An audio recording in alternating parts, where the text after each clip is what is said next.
नमस्ते, आदाब, सत श्री अकाल। आप सभी देख रहे हैं JKUT 24 में हेमंत सिंह जी। आज हम जो वर्कर चेयरमैन साहब हैं यहाँ पे, उनसे पूछते हैं कि आखिर इनकी सैलरी क्यों नहीं रिलीज़ हो रही है। सर जी, इनकी सैलरी क्यों नहीं रिलीज़ हो रही है, इसकी वजह क्या है? MD साहब के पास भी गए थे। देखो जी, बात ऐसी है कि ये आज तकरीबन कोई 48 दिन हो गए इनको ये धरने पर बैठे हैं तनख्वाह के लिए जी। तनख्वाह पैसा होने के बावजूद भी MD साहब इनकी रिलीज़ नहीं कर रहे हैं।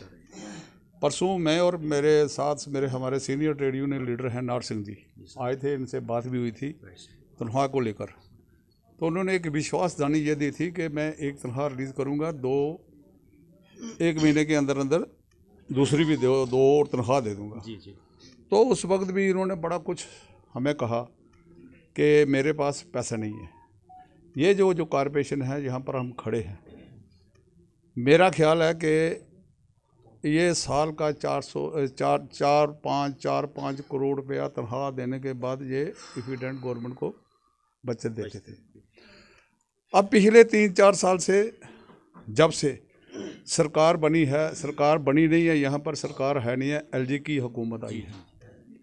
तो LG की हुकूमत में पिछले 3 साल से 4 साल से मेरा ख्याल है कि इनको जो पुराने काम है वो वही कंप्लीट कर रहे हैं, नया काम इनको मिला नहीं है। अब रहा सवाल के काम लाने का मकसद, काम लाना किसने है? काम इन्होंने तो जाकर लाना नहीं है। जो ये धरने पर बैठे हैं ये तो तनख्वाह के लिए बैठे हैं ना। तनख्वाह कौन सी मांग रहे हैं? जो काम कर चुके हैं, जिसका पैसा सरकार के ने इन्होंने दे दिया हुआ है। अब कल इन्होंने परसों मेरे साथ बड़ी डिटेल में बात की जी, हमें तकरीबन 1500 करोड़ रुपए का काम मिले तो फिर मैं जाकर इनको 1 साल की तनख्वाह दे सकता हूँ। ठीक है, हमने कहा भाई हाँ हो सकता है, ये भी बात हो सकती है। मौजूदा परिस्थितियों में आप इस मसले का हल निकालिए, मुलाजमों के साथ बैठकर एक हल निकाला जा सकता है। अगर आपके पास 4 करोड़ है तो आप बैंक से लोन ले सकते हो ना, 4 करोड़ और भी ले सकते हो। 8 करोड़ दो, तनख्वाह दे दो इनको। जहाँ आप एक की बात करे हो, फिर उन्होंने कहा जी मेरा कोई 13 करोड़ रुपया आ रहा है। अब जब से हम यहाँ पर आए हैं तब से हमने ये 13 करोड़ की रट ही देखी है। वो पता नहीं कौन सी गाड़ी में है, कौन सी खजाने में है, कौन से पास पैसे हैं पड़े हुए हैं। आप ऐसा कीजिए, जो पड़ा है पैसा, ये भी कल इन्होंने हमें ये कहा था कि जो पैसा हमारे पास पड़ा है वो ठेकेदारों को हमने काम जो जिन्होंने काम किया है या जो कर रहे हैं उनके पैसे हैं। भाई आपको 13 करोड़ मिलेगा, आप उनको दे दो, उसमें डाल दो ना, लोगों को तो तनख्वाह दे दो ना आप। तो इन्होंने बात मानी थी कि भाई मैं एक तनख्वाह रिलीज करूंगा और 2 तनख्वाहें जो है मैं इमीडिएटली लोगों को दे दूंगा।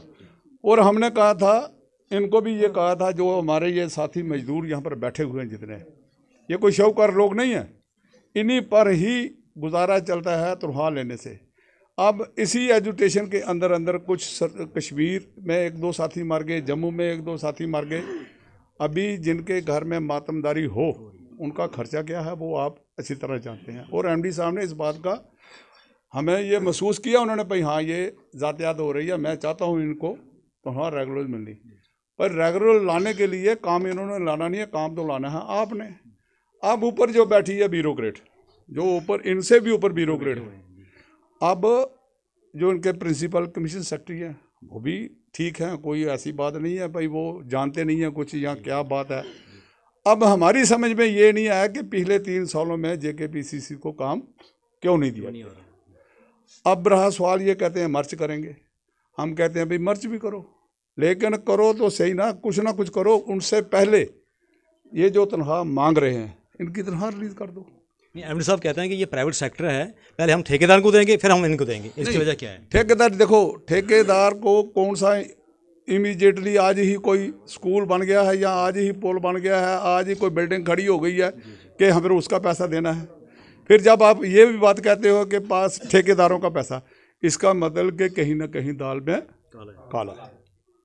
और स्पष्ट तौर पर मैं ये कहूँगा कि ये वो कॉरपोरेशन है जो कॉरपोरेशन प्रॉफिट में थी, प्रॉफिट देती थी, पैसा था इनके पास, इनकी वो पड़ी हुई थी, FDयाँ पड़ी थी। अब एफडीओ के लिए जब हमने बात की तो उन्होंने कहा नहीं, ठेकेदारों का पैसा था। हम सब कुछ मान लेते हैं, ठेकेदारों की एफडी हो सकती हैं, किसी एजुकेशन वाले की हो सकती है, किसी पुल वाले ने अगर पीडब्ल्यूडी ने कोई पुल बनाने प्रोजेक्ट बनाने के लिए दिए पैसे, उनके भी हो सकते हैं, ये नहीं है कि नहीं हो सकते। लेकिन 25% रेशियो है कि 25% उसी ठेकेदार से आपने लेना है जिससे काम आपका ये मसला हल निकालना चाहिए। 2 इमीडिएटली दे दें, 2 के लिए इन राइटिंग दे दें, तो ये स्ट्राइक अभी ख़त्म हो जाएगा। तो मेरा एमडी साहब से ये अपील है और खास करके कमीशन सेक्रेटरी साहब से भी ये भी अपील है, और यहाँ के जो हमारे लेफ्टिनेंट गवर्नर हैं सेना साहब, उनको भी हम ये कह देते हैं कि आपकी बदौलत अगर जेकेपीसी को काम नहीं मिला, ये कोई आज ये कहते हैं ये सरकारी डिपार्टमेंट नहीं है, ये सरकारी नहीं है लेकिन अंडरटेकिंग तो है ना, अंडरटेकिंग है ये मत कोई समझे कि प्राइवेट ठेकेदारी सिस्टम है, तो ये प्राइवेट ठेकेदारी सिस्टम है। इन्होंने अंदर कल परसों बड़ा कुछ कहा, हमें ये नोटिस आया है, ये किताबें यहाँ पढ़ी, आप ढेर पढ़ा है भाई, ये तो सारी डिपार्टमेंटों में चल रहा है। अभी सारा जम्मू कश्मीर ही खाली कर रहा है ना, वो जब बाकी लोगों को निकाला जाएगा, इनको भी निकाला जाएगा, फिर देखेंगे हम। पहले तो बात है इनके बच्चों की, इनके परिवार की, और इनकी ये अपील जो मैं अपील करना चाहता हूँ कि आप फौरी तौर पर इनको तनख्वाह रिलीज़ करें, और तनख्वाह रिलीज़ करने के बाद फिर बैठकर इनके साथ आप कंप्रोमाइज़ करो। एफसी साहब आए थे एक दिन, वो भी सीढ़ियों पे बात हुई, चले गए। उसके बाद खुल के बात नहीं हुई उससे? नहीं कोई बात। एमडी साहब आए नहीं? एमडी साहब आए एक दिन, आए, उन्होंने नज़र लगाई और सीधे ऊपर चले गए, हमारी कोई बात नहीं हुई है। और एमडी साहब क्या करते हैं, ईडी साहब को भेजते हैं, ईडी साहब से हमारी बात होती है। कल भी ईडी साहब आए थे, तो वो बात की, हमने बोला कि कम से कम इस समय 4 महीने की सैलरी है, हमने बोला कम से कम 2 महीने की सैलरी दे दो, हम स्ट्राइक ऑफ कर देंगे, उसी समय स्ट्राइक ऑफ कर देंगे।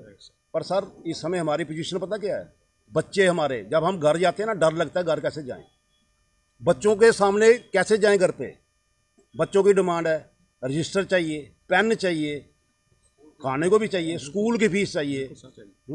जब हम डरते हैं घर जाने से, भगवान की कसम उठा के कहता हूँ, डरते हैं घर जाने से, पर मैनेजमेंट को है ही कुछ नहीं। अब ये बोलते हैं पैसा नहीं है, फंड्स नहीं है। सर जेकेपीसी से इनको गाड़ियाँ दी हैं, एमडी साहब को गाड़ियाँ दी हैं, एफसी साहब को गाड़ियाँ दी हैं, इनका काम है फंड्स लाना। फंड्स लाना ये छोटे मुलाजिम को काम है, हमारा काम थोड़े सर फंड्स लाना।